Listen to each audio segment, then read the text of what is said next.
Maka malaikat maut turun ke sini. Makanya ketika sakaratul maut sudah datang, maka yang baca Quran hentikan. Kenapa? Oh, memang gitu ya. Jangan semakin kenceng. Ayo Pak, insya Allah Pak, gitu. Al-Baqarah Pak, Al-Baqarah Pak. Al-Kahfi, Al-Kahfi. Enggak lah. Yang baca Quran berhenti dulu. Kemudian digantikan dengan kita mentalkin. Antum agak ke sana dikit. Masya Allah ya. Orang yang meninggalnya kooperatif ini.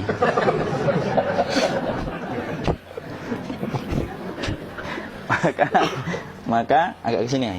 Maka disunahkan kita untuk mentalkinnya. Nanti ketika mentalkin jangan terlalu sering, jangan terlalu membebani.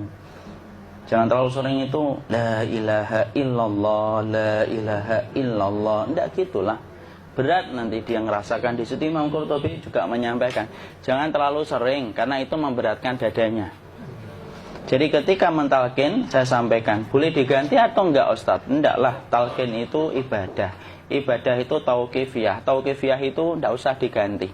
Karena Rasulullah mengatakan lakinu ala mautakum la ilaha illallah. Talkin orang yang meninggal di antara kalian dengan la ilaha illallah. Enggak usah diganti Allah Ustaz yang lebih singkat, lebih pendek. Tidak usah. Subhanallah Ustaz, tidak usah. Kenapa? Karena talqin sudah ditetapkan ucapannya oleh Nabi, begitulah kita mencontohnya. Jadi tidak usah diganti. Cara mentalqin, jadi kalau keadaan sudah tenang, tolong kalau sudah sakaratul maut jangan ditinggalkan.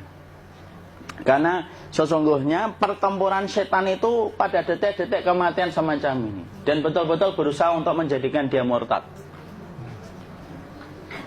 Nanti makanya di situ di buku nanti dibahas kan, pertempuran setan itu sampai detik-detik orang mau mati itu sudah ayo kufur, murtad aja tuh, kamu sakit kan? Nah, itu kayak gitu.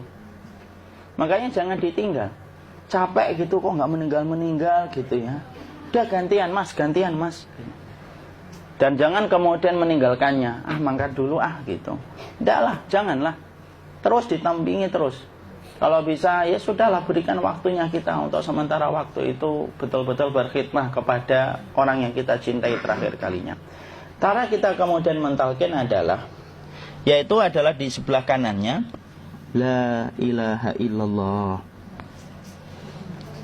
Biarkan dia mencerna dulu, tidak usah buru-buru kemudian kita langsung nimpali lagi.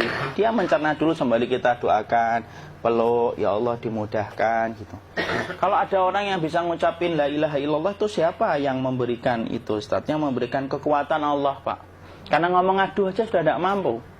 Makanya Allah berfirman dalam surat Ibrahim, yusabbitullahu alladhina amanu bil qawli tsabit fil hayatid dunya wa fil akhirah. Allah teguhkan perkataan orang yang beriman dalam kehidupan dunia dan akhirat. Dunia itu ya ketika menjelang kematiannya. Makanya dia bisa ngomong la ilaha illallah. Sebenarnya ngomong aduh aja udah gak mampu. Kalau bisa ngomong, dia pasti ngomong aduhnya dulu.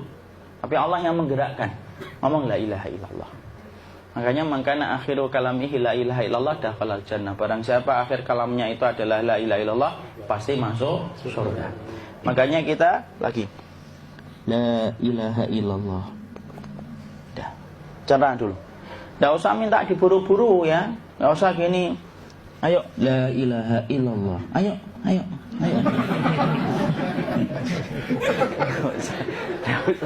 Enggak usah gitu. Ya, biarkan dia pelan-pelan gitu. Ayo tapak, ya Allah capek saya Pak. Enggak usah gitu. Dia ucapkan la ilaha illallah. Kemudian dia mencerna. Lalu kalau dia sudah mengatakan, antum mengatakan la ilaha illallah. Ya, kalau sudah mengatakan la ilaha illallah, berarti sudah.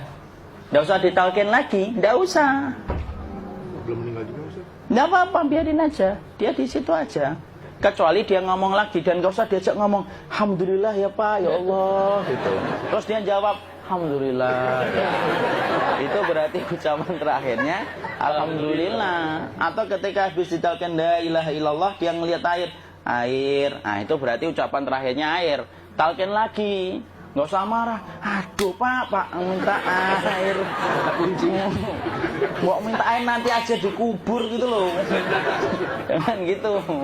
Biarin aja. Jangan kemudian setelah la ilaha illallah La ilaha illallah. Terus, ayo tutup, awas ya ngomong lagi ya. Nggak usah gitu juga. Maka kemudian setelah la ilaha illallah sudah, nggak usah diajak ngomong gitu.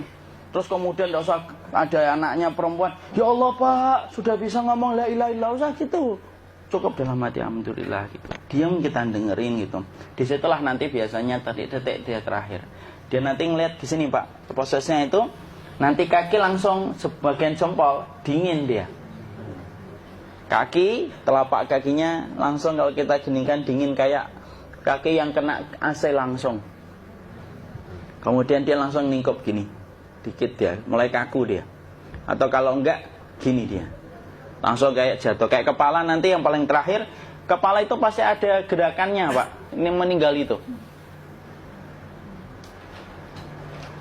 Pasti gitu. Pasti gitu. Karena apa? Sudah tidak ada beban ruh yang menahannya. Ya, cabut ya, set pelan, maka kemudian malaikat itu. Tapi tetap sakit lah. Walaupun dikatakan ringan, tetap sakit. Maka kemudian sakit gitu. Set ngelewatin sini. Jantung kemudian sudah tidak berfungsi. Kemudian ginjal Pak, ngelewatin ginjal tidak berfungsi. Bapak bayangkan kan, kalau yang pernah sakit batu ginjal Pak, sepakat nggak kalau kita batu ginjal itu sakitnya luar biasa Pak? Itu baru titik batu kecil di ginjal. Kita bisa bayangkan tiba-tiba ginjal tidak berfungsi. Sakitnya kayak apa Pak? Tiba-tiba ginjal nggak berfungsi, pankreas naik, kemudian tek jantung. Jantung ini dia masih hidup dia, di sininya masih hidup walaupun jantungnya sudah berhenti. Naik. Kemudian mata, dia ngelewatin mata. Organ tubuh yang paling setia sama ruh itu mata. Maka kemudian mata dia ngelihat dia, set. Ngelihat set keluarnya, set naik dia. Ya dilihat ini sama dia. Makanya Rasulullah mengatakan innar ruha idza qubida tabi'ahul basar. Ruh itu kalau dicabut, mata itu ngikutin kemana perjalanan ruh itu. Makanya ada yang meninggalnya gini. Ya itu bukan tanda su'ul khatimah. Itu tanda fitrahnya mata ngikutin ruh. Atau kemudian bukanya sedikit. Ada yang kayak senyum Pak. Ada yang kesini yang keringetan. Nah itu tanda husnul khatimah. Ada yang senyum. Jadi sakitnya setelah selesai itu plong gitu loh. Makanya kemudian ada yang tersenyum. Maka itu tanda. Kalau kita ngelihat orang yang membuka mata kayak gini, tidak usah takut. Cepat-cepat kemudian kita nanti tutup. Biasanya kalau terlalu lama, itulah yang menjadikan ini tidak bisa ditutup. Makanya harus pakai kapas akhirnya. Karena apa? Karena pas meninggal nggak langsung ditutup. Biasanya karena perawat takut, dokternya juga nggak tahu itu, dibiarin itu. Makanya ada beberapa mata yang ditutup pakai tensoplas kan? Sebenarnya kalau langsung bisa nutup dia, fitrahnya nutup mata itu. Jadi kemudian kita baca Allahumma firlahu warhamhu wa'afihi wa'fu'anhu atau bismillah wassalatu wassalamu ala rasulillah, tutup. Bismillah. Tidak usah takut. Kecuali buka lagi ya, ini baru kita kabur. Kalau buka lagi Pak, Insya Allah Pak, ya Allah ya kita kabur bareng-bareng Pak. Diusap Pak, diusap ini. Enggak disenggol gini enggak. Begini kan, sudah meninggal dunia. Tangan boleh begini, boleh diluruskan, tidak ada ketentuannya. Boleh gini, boleh kemudian lurus. Tidak usah disalahin kalau ada yang lurus. Lu itu tangannya gimana sih? Posisikan kayak sholat. Tidak ada perintah kayak gitu. Jadi kemudian dikondisikan saja. Terus maka kemudian dipijit-pijit, akiknya dikeluarin. Kemudian jamnya dilepas, gigi palsunya dilepas kalau ada. Ya. Kemudian apa setelah itu? Coba buku.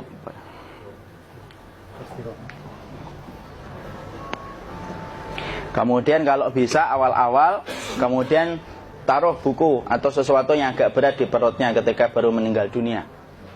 Kenapa kemudian ditaruh kayak gini? Bukan apa-apa, supaya membantu sisa-sisa pencernaan dia untuk keluar. Nanti Pak, biasanya kalau kita taruh agak yang berat gini atau kemudian kita gini-gini kan, ini udah makan belum Maki? Udah makan belum makan kok udah gede ya. Maka pencet-pencet kayak gini, biasanya nanti ketika dimandikan, nah pas dimandikan diginikan saja. Aduh. Nah ini dia sudah keluar di belakang, dia gini. Terus nanti keluar dia. Nah ini keluar langsung di belakangnya. Dan memperlakukan orang kalau sudah meninggal dunia itu yang lembut gitu. Kenapa? Inna kasra admil mayyiti kakasri admil hayyi. Mematahkan tulangnya ketika orang sudah meninggal dunia itu lebih dia rasakan sakit ketika mati daripada ketika masih hidup. Tuh Islam itu sampai sama orang mukmin itu kalau sudah meninggal aja sampai selembut itu. Kok hidup kasar itu kebangetan dia jadi orang itu. Mau sampai orang mati itu kemudian disuruh yang lembut, kalau ada aib disuruh nutup, tidak boleh diceritain. Misalkan di belakangnya beliau ini ada tompel, gagah-gagah tompelnya gede gitu, tidak boleh cerita. Masya Allah loh, sampai segitunya sunnah itu ngajarin kita untuk nutup aib. Kalau ada orang belajar sunnah sukanya buka aib, nyari-nyari kesalahan orang, sunnah yang mana dia pelajari itu, saya bingung. Makanya kemudian gini, setelah selesai, maka kemudian tutup dengan kain. Maaf ya, ya. Ya. Nanti kalau nggak kuat napas ngomong ya. Maka ditutup kayak gini, ditempatkan kemudian jangan di tanah, tapi di atas dipan. Karena apa? Syekh Abu Malik Kamal Said Salim dalam Sahih Fiqih Sunnah menyampaikan supaya tidak cepat busuk. Dia taruh di atas. Kemudian ditutup pakai kain apa saja. Ya, sembari nanti kita mempersiapkan tempat mandinya, tempat kafannya dan yang lain sebagainya. Maka kemudian kalau ada yang datang boleh dibuka. Kemudian kita mencium ininya apa? Kemudian keningnya. Kemudian kita berdoa, nutup lagi kayak Rasulullah ditutup, kemudian yang datang terakhir itu salah satunya Abu Bakar. Dibuka kemudian beliau, ya Allah ya Rasulullah, engkau adalah orang yang percaya hidup dan matimu, dan tidak mungkin Allah itu mematikan engkau 2 kali ya Rasulullah. Maka kemudian ditutup kembali. Saat itu para sahabat dalam keadaan mendung semuanya. Maka disitulah kita lakukan kayak gini. Ditutup gini Ustaz ya. Kasihan tidak bisa nafas, insya Allah tidak butuh nafas lagi. Jadi kemudian kita semacam ini kita persiapkan apa yang bisa kita lakukan. Nah itulah proses kematian dari sakit sakaratul maut sampai kematian.